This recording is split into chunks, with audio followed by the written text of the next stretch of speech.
And that's sort of kind of what I talk about. Is very important. I was having a long conversation today about black people are in desperate need, you know, and there's a saying that a nation will rise as high as its woman. And I was talking to a good friend of mine, and I was like, you know, it's just really going to come back to black women just need to really kind of get a hard definition of what does it mean to be feminine. And not feminine in an aesthetic sense, but feminine in a spiritual sense. Like, what does it mean where you walk down the street and it's feminine energy floating down the street? And that will cause brothers to kind of react in a certain way. And I think that will kind of destroy some of the things that are happening, but how do we just get into a conversation where it's like, it's okay to be maternal by instinct. It's okay to be, you know, hey, that's what you're spiritual being. And with that, I see girls, like I said, I work with girls. I see girls all the time, and I just want to kind of cradle them up, like, hold on, baby sis, like, you're going too far. Come back. Like, but let's bring that back. Let's re-examine what it looks like to be a woman. Let's re-examine what it looks like to be a man. Like, let's strip away aesthetics and just talk about at the core, your core principles. What does that mean? What do you stand for? And this was a piece that I wrote about.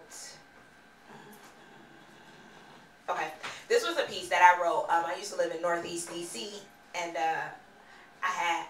it was before H Street got like a trolley. I don't know what that's about. Oh, who's taking a trolley on H Street? Apparently somebody. But before H Street got a trolley, you know, I would sit on my porch or I would look out my window and see what the community was going on. And of course I have conversations, but you know, what they say to you when they think, you know, your sister soldier is very different than what they say when you're in the house. So I got a chance to see both worlds. And this was a piece I wrote about them. It's called NownLater. Like the candy. In the dirty windows outlooking my neighborhood, I watch children play.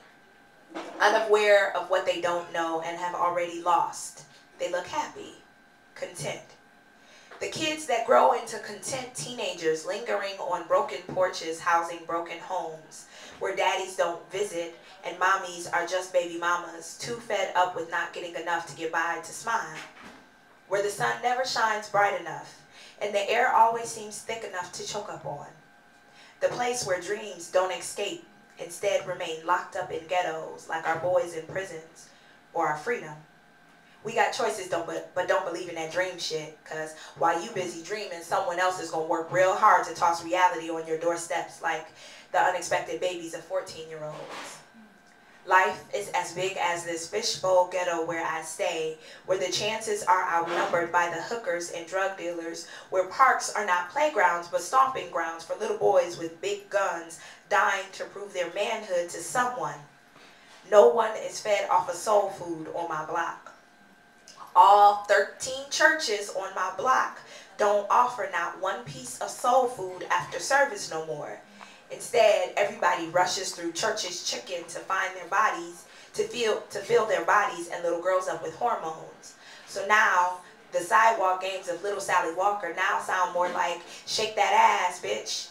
And before, when we was afraid to say those kind of things in front of our mamas, now they mamas teach those dance steps into perfection and share the same little girl insecurities that keep them content with to being lusted after, not understood. The rain falls harder on this side of the world and never seems to help the flowers grow, but instead make it that much harder to keep your head up in the storm. Have you ever tried to keep your head up while it was raining? It's real hard.